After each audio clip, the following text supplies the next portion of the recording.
Welcome back to our final episode of Combustion RC. Just kidding. On the EB48 2.2. Today, we are finishing this kit and soldering in what we need to solder in. Now, if you saw my last video, you noticed the uh-oh that I made there. Well, we're going to fix that. And we got to put wire on this thing and bullets so we can do the zooms. All right, so for today, we're going to go, since I have this off, we're going to go ahead and leave it down so I can get the solder put on here.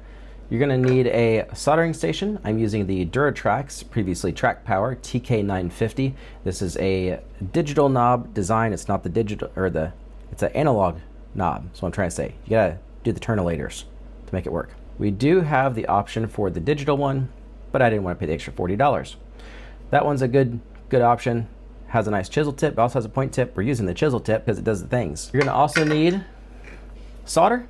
I recommend the Miniatronics solder. You're gonna need a helping hands. I don't recommend this Harbor Freight one. And you're gonna need a jig. I highly recommend this hot racing jig. These are like 25 bucks at your local hobby town, hobby shop, A-Main, somewhere in that 25, 26 bucks. You're also gonna need a pair of Lexan shears. These are just good for just lightly wrapping around in water, getting the wire ends off. It's like a wire stripper, but not a wire stripper. And you're gonna need some bent needle nose pliers. Now, if you do remember, in my last video, I said you're going to need some wire. I highly recommend this right here. This is the Tekin Flex Wire 11 gauge. This is a TPPT wire. It goes up to 250 degrees of ability. And this is like 12 bucks for a 3-foot section. This is some of the best wire you can get for the money. This comes with 11 gauge, but it's only 200 degree wire. This is better wire, even though it's less gauge. So we're gonna run that. Part number is TEKTT3009. Take that to your local shop and give it an order. I've got some already done here from a couple of old kits.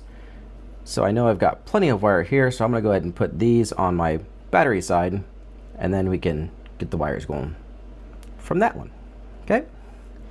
Or actually, yeah, I'm gonna use these for my battery wires too. All right, so the first thing we're gonna do is we're gonna go ahead and tin all of these.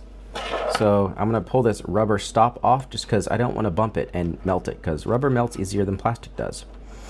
All right, that's what we're gonna do. So once our soldering iron is up to heat, we can go ahead and start tinning. Remember, this is lead solder, so if you are doing this in an enclosed area that's not a big open room where you can just, like I do, and blow it away, I highly recommend that you have one of the little fans to put up right here to suck the solder into. You could find those on A-Main as well, or your local hobby shop might carry them.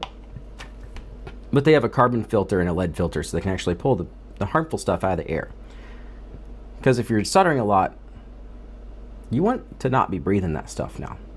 That's it can be bad for your, particles in the nose can be bad for the things. My soldering iron should be good and hot. Easiest way to tell is clean off the tip. And if she cleans off and is nice and shiny, has a little bit of anodizing like it just did, we're good to go. So get your solder tip down in there like so. Yep.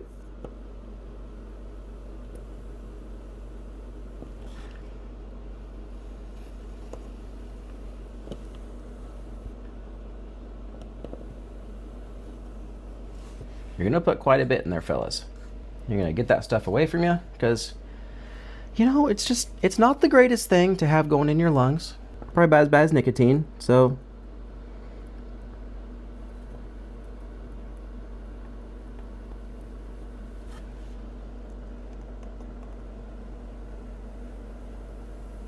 a little excessive, sometimes that happens. It's okay. There's nothing you can really bump into right there, so it's okay.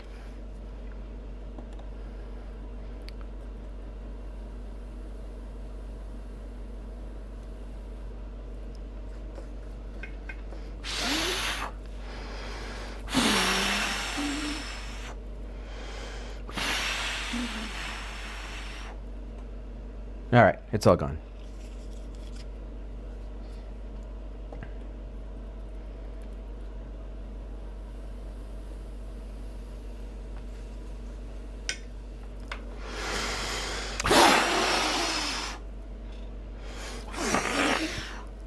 Just gotta blow it away now, fellas. Just blow it away.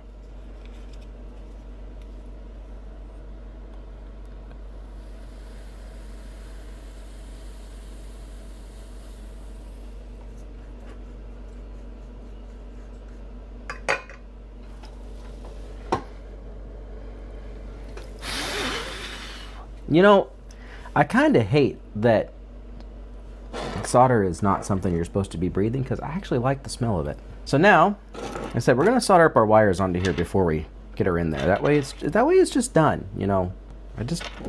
I don't want to risk melting things. We're going to bring this over here. We still have to solder or tin our motor wires. We'll do that next. And I wonder, is this enough to maybe a little on the front, a little on the back, maybe a little more on the front and a little more on the back? You know, what else can we stick in here? How about that? That tips it up a little more. I just, you know, it's better to do the tinning when they're not laying on their side, you know?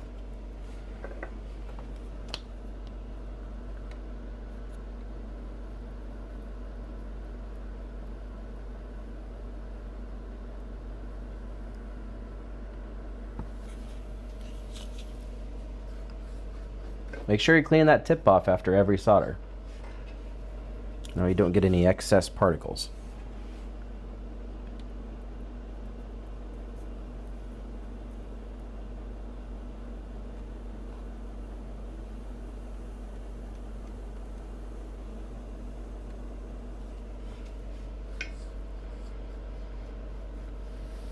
Best way to do this is just put it directly to the tip. It'll pool up on the tip.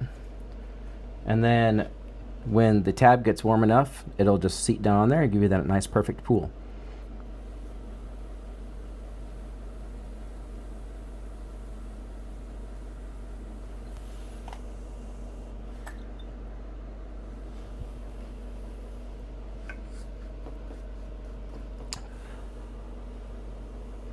Just like that. Now you see I needed to get a new tip because there is a few black pieces in there. Just getting a little bit of debris build up on the end of here, just because I have been using this tip for, well, a couple of years now, and I probably should order a new one. Yeah, it's probably fine. All right, so these are going to be our battery wires. You go ahead and just give it a little pinch and then run around and pull an end off. So we can go ahead and take our props out from under here, since we don't need that propped up anymore. Then we'll need to bring this guy over and just get our wires good and tinned on the end. Make sure they're all in good.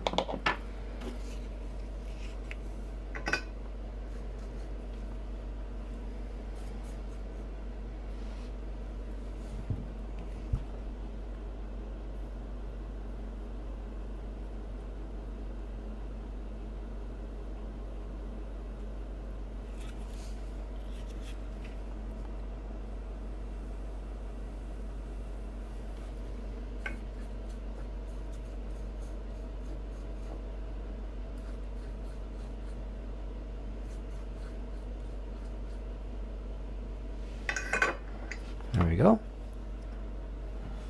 That one's ready to go.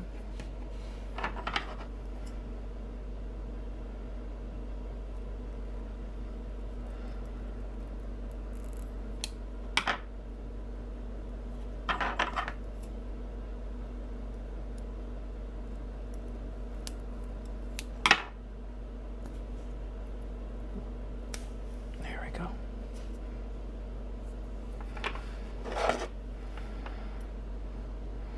Now, if you remember in one of my other videos, if you saw those, if this is your first one, here's a story for you. If you've heard this story before, I'm sorry. I had somebody one time say that the way I tinned was stupid.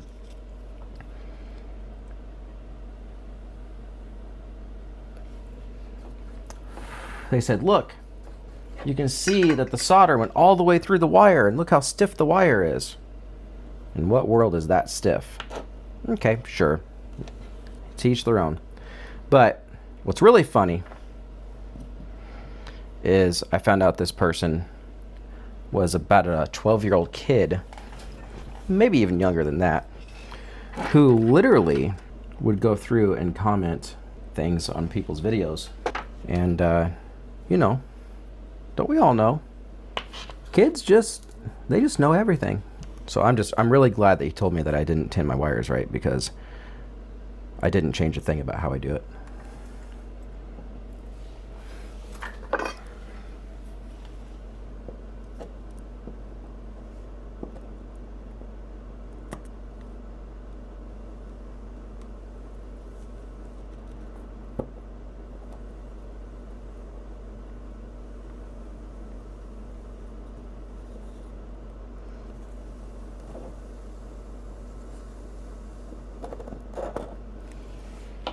Yep. Didn't change a thing. Now I want to check that because it felt like it splayed out the outside a little bit, but it's okay. It's still nice and solid. Nothing some heat shrink won't fix here in just a second anyway. So this is the positive side of the wire. So because I don't want my wire to look super goofy and just stupid, I'm going to put this heat shrink on the bottom, just so I remember that that's the positive once I get this covered by getting it in and it's all covered up. But that way, if I'm ever working on this in the future, I remember, hey, fella, that's the bottom one. Or that's the red one. There we go. So now you're going to need a lighter, which I have somewhere around here.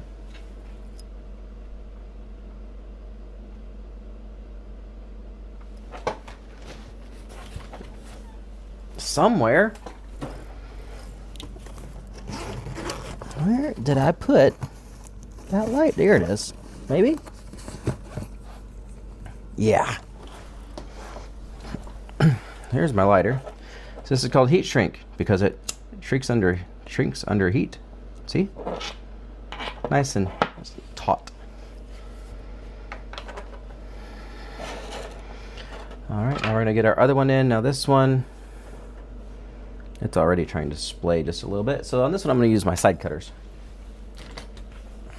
also known as nippers because they're the little ones. I'm just gonna cut a little angle off there.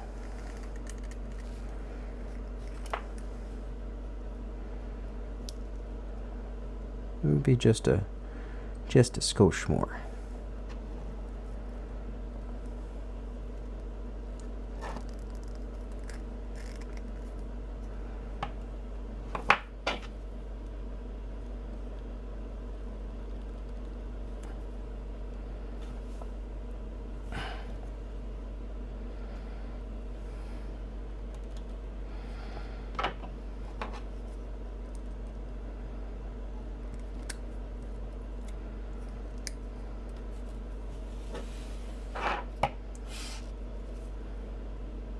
Probably a decent amount.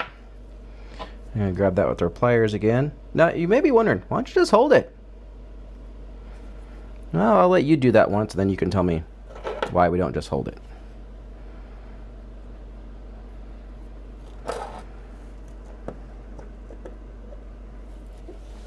Alright, so you're gonna line it up. You're gonna touch the solder on the wire first, and that'll help heat down, and it should drop once it's all done. Just keep some pressure on there.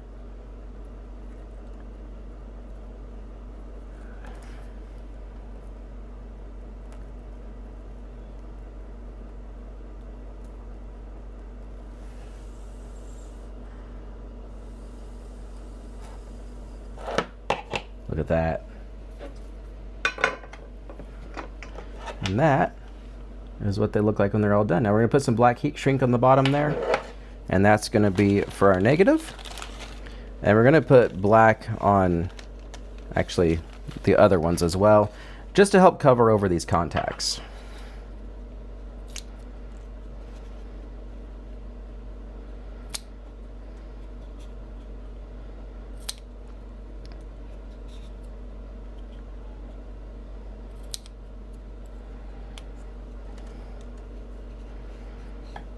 There we go.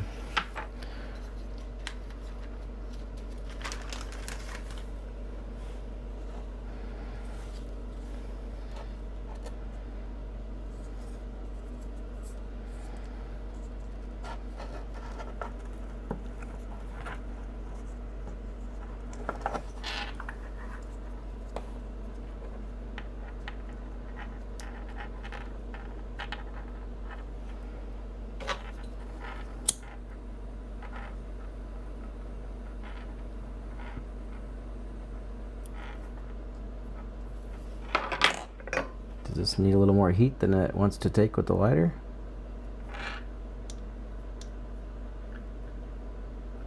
This must just be 2-to-1 shrink. It doesn't shrink very much. There's some that's 4-to-1, 6-to-1. I've even seen 10-to-1 where you can take a 1-inch and it turns into a 1/10 of an inch. That stuff really squeezes them down nice.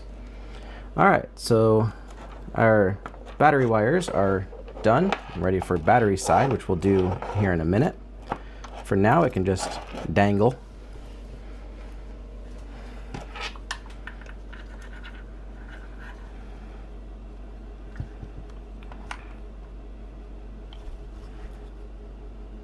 We'll go ahead and snip this one off because I know I don't need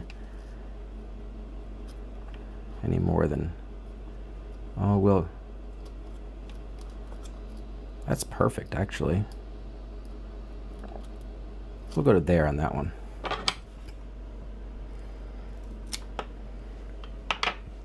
There we go. Because our negatives are on this side and our positives are on that side. But then if I want to, I can also go down to this side, see?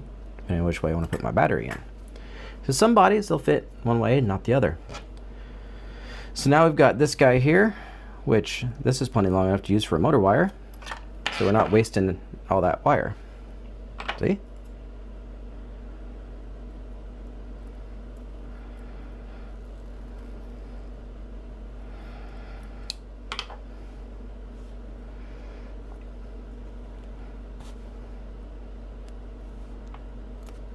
Alright, so getting wire splinters on me here already.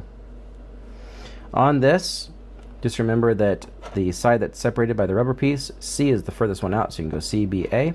It's an easy way to remember once you can't see the front where it says CBA or ABC, depending on which way you're looking at it. Okay?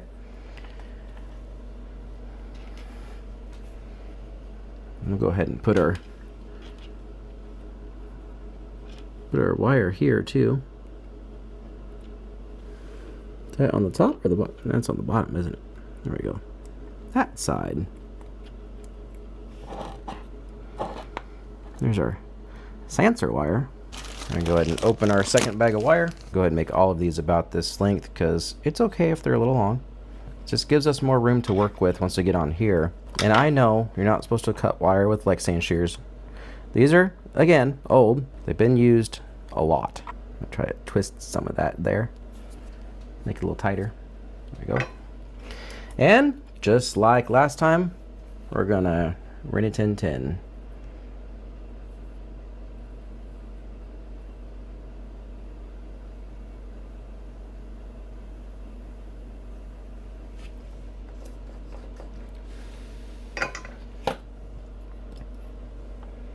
Do have the exhaust fan going in my bathroom, which is right next to us because we're in my bedroom. And so, the corner of the bedroom, it is helping pull some of this out of the room. Not as much as I'd like, but it's pulling some.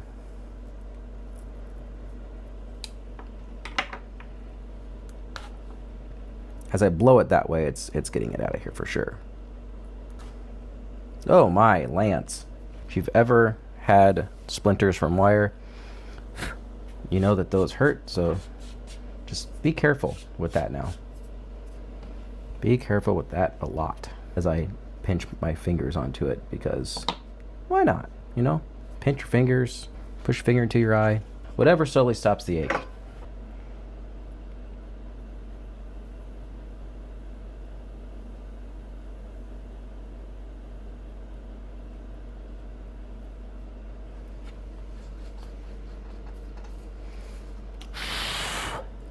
In case you're wondering why I don't touch the end, you can see how hot the wire gets by the fact that it changes the color of the silicone. Why am I not getting all the way around? I'm getting like 90% of the way around on both the last ones. Very strange. What is poking me? Oh yeah, wire shards. So we've got all 3 of our wires tinned now. And we're gonna have 5 tins to do yet. Well, technically 7, because I gotta tin these as well. Yep. At least this time the old right-handed me can do this the easier way. Hold these this away. Couldn't quite get that to spin around because not a lot much wire to use there. Blow on it, it helps it cool faster so that it can seat quicker, so that you can let go of it. This one's going to be a little bit more tricky because you got to try not to get it caught on that fan wire. which is rot in the way. All right, now did we stick to the fan wire in accident? Nope, we're good. Perfect. And we're gonna need our last one.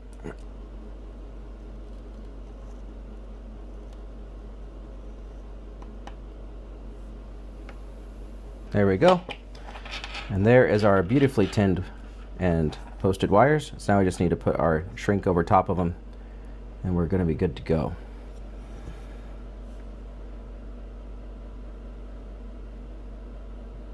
I'm gonna start with the first one we soldered because it's gonna be cool enough to get it down all the way in.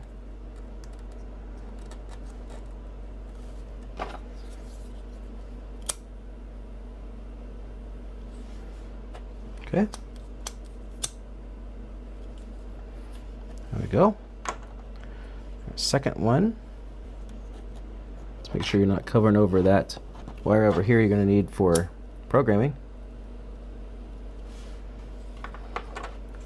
And then last but not least,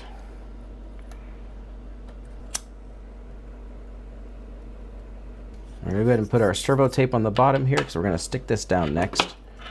So we need to get our servo tape back and our X-Acto. We need, yep, right there.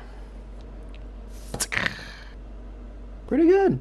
It was a little off, but I mean, considering that's all I was off, that was pretty good.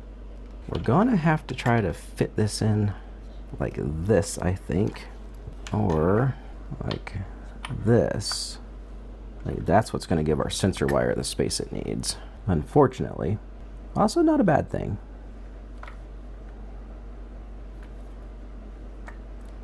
The reason I say it's also not a bad thing is because of the way that it is. I can tuck that sensor wire in over there. If I run it under, tuck under all the way over. Now that should be a tight but good fit in there. Remember, this is our C wire, so this one's going to go to here. Wow, we do not need much wire there at all. Okay then, maybe we should do the old loop-de-loo. You want the wires to be too short, because there needs to be some resistance in the wire. I think that's what we'll do. I think we'll do a loop-de-loo. So basically they'll look like something kind of like that. We'll figure it out. We'll make it clean, you know, stair step them like that so they're clean. All right, tuck your battery wires up over here out of the way. We're gonna zip that out and tuck that guy down in there. See, the reason I didn't want to do this is because that programming port's gonna be difficult to get to now, but unfortunately it's just kind of the way it is on this one. It's just the way it is. So then what I didn't want to do is I didn't want to have to tuck this button down in here, but guess what? We have to tuck the button down in here like this. Let it just be right there. You know, these are the times I wish I didn't cut my nails last night. Remember how I said leave some nails? Well, I didn't. I chose to not heed my own advice. Like I said, we're going to take wire A, which is this far guy right here. We're going to get them cut and tinned. Of course, I guess I'm using pink wire, so I guess it could be the far girl, wouldn't it? Because girls are pink, boys are blue.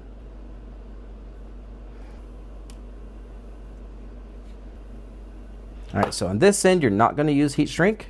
And the reason we're only going to do one wire at a time is because of length. We're going to check length as we go. All right, so then we're going to attempt to touch flat and get that to set down in there.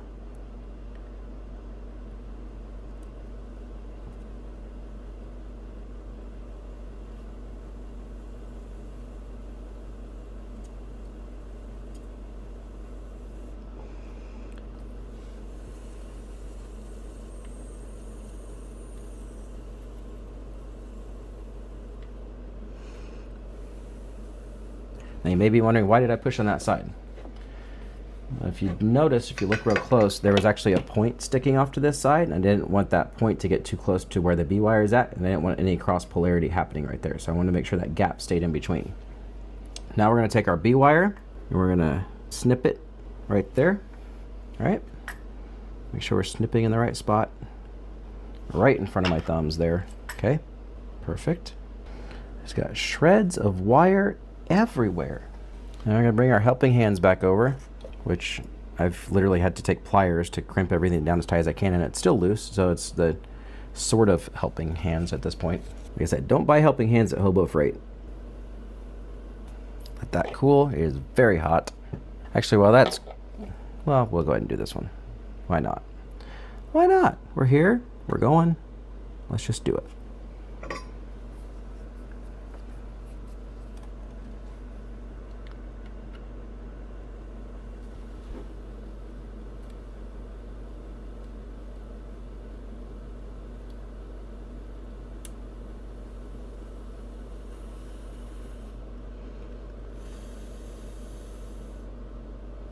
There.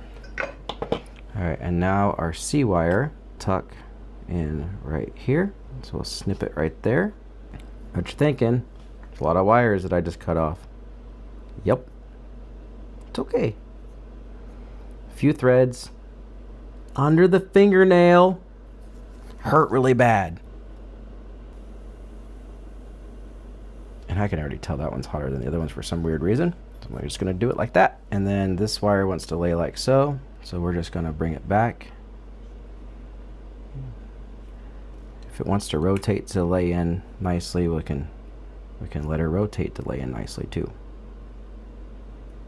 There we go. You're gonna just push her down, just like the others.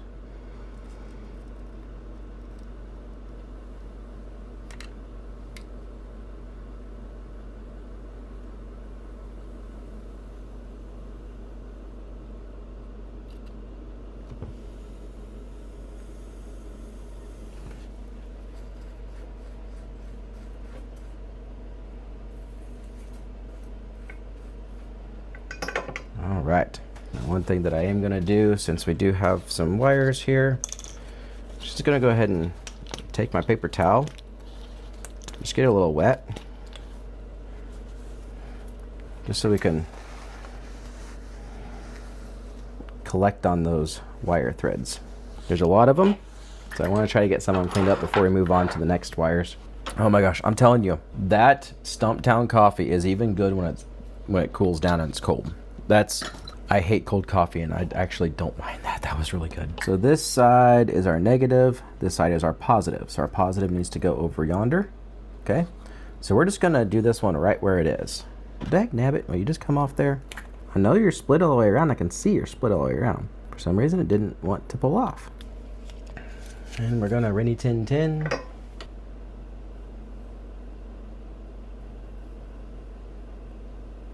If you start getting a little woozy, that just means you're doing it right.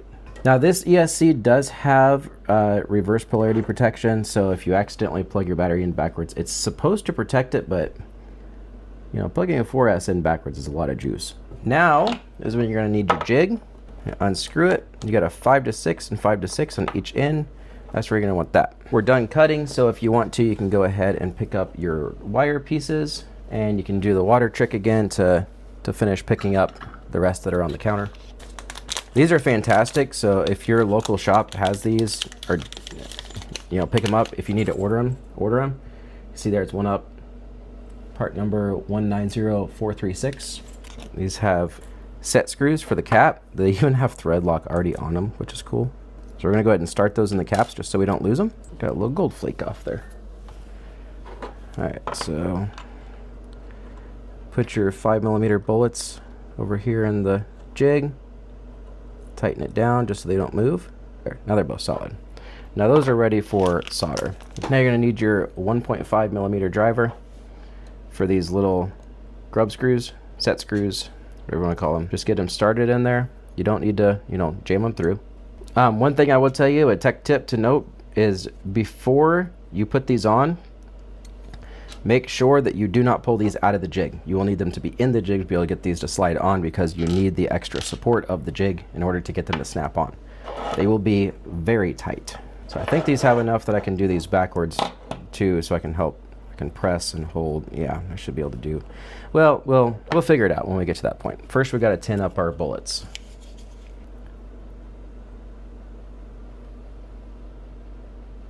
And once your bullets are tinned, they should look like this. They should be really nice and a full channel of solder so that that wire has somewhere really nice to seat down into, because you've got your solder on your wire as well, which is going to help seat it down in even more. Line it up with the end of that channel.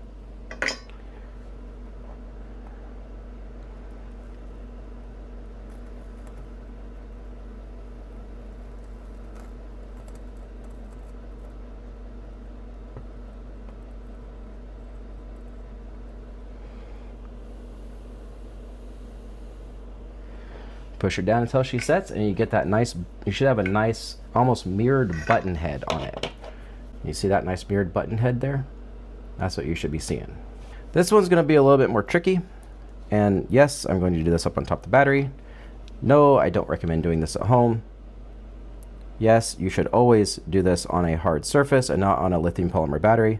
Lithium polymer batteries are very highly explosive and volatile, and you should never, ever do this at your home and under any circumstance ever, because if you slip and you put your soldering iron through your lithium polymer battery, you have a 2000 degree flame for a very brief but long enough period of time that your house will be burnt to the ground.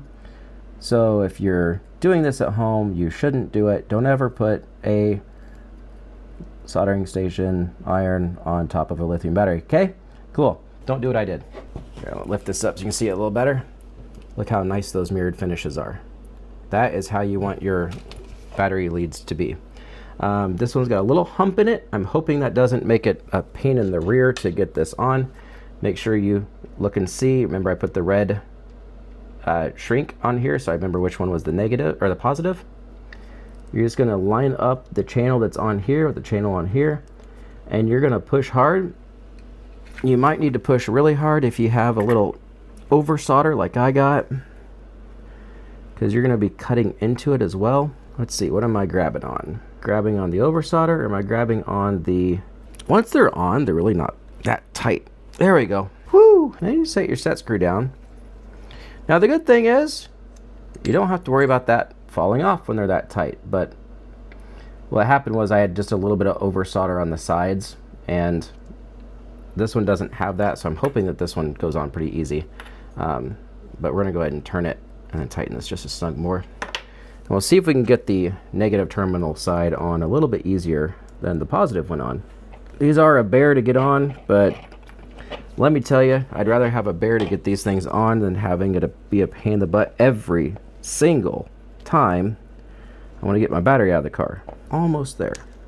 It's so close. It's almost there. We'll get it. Just gotta give it a little push. What are you hanging up on? Maybe we're just gonna have to use our pliers some more. I think it went on crooked is what happened, and it's not wanting to rotate. Yep, that's what happened. And now I can't get it to straighten out. Let's just see if we can get it. It's so close. Like, this one went on so nice, and then this one's just hanging up enough that I don't like where it's sitting at on here. You know, I think it's gonna be enough that we're okay, especially once I put the set screw down. So yeah, it's a bit of a bear getting the caps on, but I mean, they're good. So now what we want to do is grab our transmitter, figure out which channel this receiver is on, because I forget. One thing that I am going to do real quick, just because I want to make sure that this doesn't come off in my face. So I'm going to take my 2mm, I'm going to loosen my pinion gear. Just in case, that's one thing that they say in the manual too, is just pull your pinion gear off so that if for some reason this goes full bore, it doesn't go full bore in your face. Moment of truth. Let's see which of my two receivers I grabbed. So negative, this is positive, so it needs to go over here. Negative. Ladies and gentlemen, did we or did we not do this right? Moment of truth.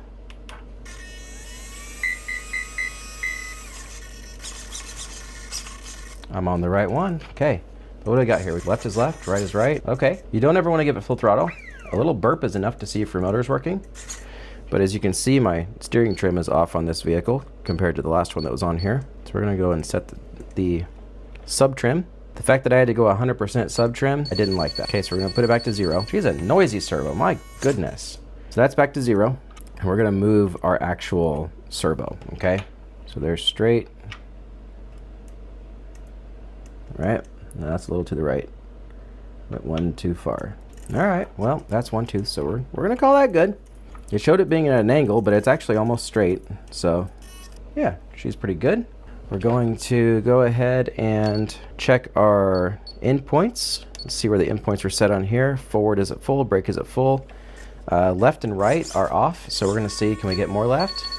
Sure can. So I'm increasing till it stops, so I'm gonna back it off till it starts to move. And for right, I'm gonna increase it till it stops. Notice it started twisting. Now I'm gonna back it off to right there. Right there. See how it stopped chirping?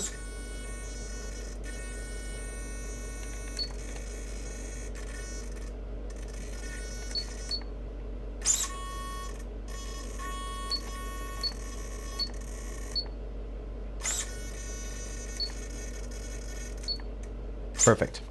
Now we have full left and right without burning up our servo because it is in the spot where it wants to be. We're going to put this up here. Let's put our pinion gear back on and let's make sure our motor rotation is correct. What they mean by that is you may need to reverse the motor for it to go forward. Now we're going to check. We're just going to give it a small bit of throttle. Oh, it's not going to let us because that's right. All right, so we're going to save it for now. We're going to unplug. We're going to see. Probably going to have to turn it off first. To turn on, let it calculate. See there? So we need to change the direction of the travel. And that is why we check these things. Because if you put this down in front of you and you're like, I'm just gonna full rip it, and you didn't know that that thing was gonna come ripping right at your face or your shins, you're really gonna wish that you'd changed that. So now we know we need to go into our parameters again. We need to go down here to, where'd it go? Motor protection, motor rotation, clockwise. This comes with set turbo time. Okay, sure, we'll keep the turbo timing.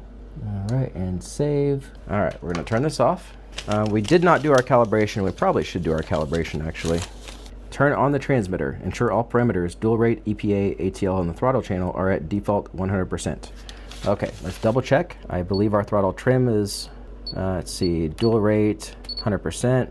Endpoints, 100%. Sub trim is 0. Reverse is at normal. Throttle mode is at, all the stuff in there is at 0. ABSs are all at neutral. Accelerator controls are all at neutral. All right, expos are all at neutral. Perfect. That's what we want. So then we turn on the transmitter, which we have. Start by turning on the transmitter with the ESC turned off but connected to a battery. Hold the set button, then press the on-off button. The red LED on the ESC starts to flash. The motor beeps at the same time. Then release the set button immediately. Beeps for the motor may be low. You check the LED status instead. And then set the neutral point, the full throttle endpoint and the full brake endpoint. So after we do that and it beeps, we're going to move the throttle trigger to the neutral position and press the set button, which it is. And then we're going to move to full throttle and press the set button, and then full brake and press the set button. All right.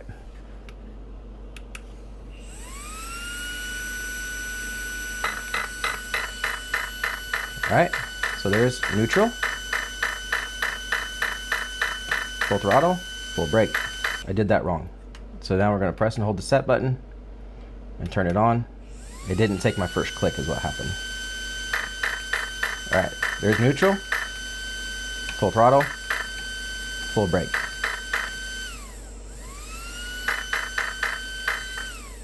Hang on to it because it might go full throttle if you didn't do it right.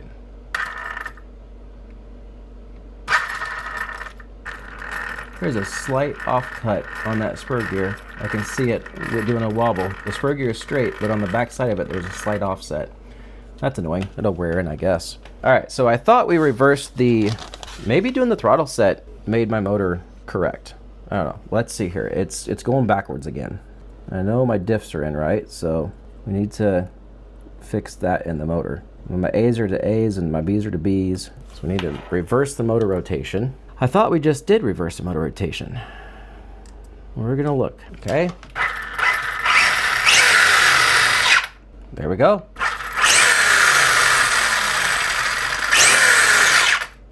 She's got the juices. Yeah, hang on to it.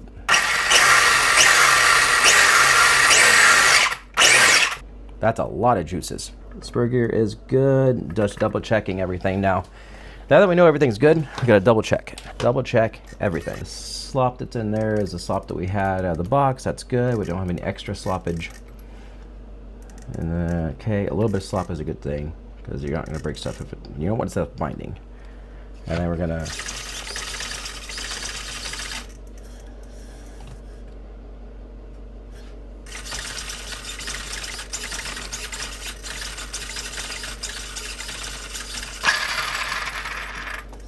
nice. All right, so I think we're good there. I haven't even touched the turbo time yet because I haven't even pulled full throttle. Motor wires are doing good. Nothing feels like it's getting hot. That's always a good thing to check. Make sure nothing's getting hot. Battery wires aren't getting hot. Cool. That's it then. We have the completed 8-scale buggy. All right, and that completes our build for the Tekno EB48 2.2. This has been a fantastic build. This thing is built like a tank, and I think it can endure just about anything you can throw at it. I mean, it weighs a good 8 pounds. It's crazy, but with this 2200 kV motor in here, it should pull pretty darn good. In case you're wondering, I am running the Futaba. This is the 4PM. You see right there. And this has been fantastic. The only thing I bought extra for is I did put a life pack in it instead of the AA batteries. Otherwise, this is a great transmitter, especially if you're looking for one that's not one of the $1,000 transmitters. If you're looking for something that's in that $300 range. I love this thing. I don't mind the fly skies. I will say that I've not personally used them. I've used other people's, and they just feel a little too light. I'm used to a little bit of weight in my transmitter.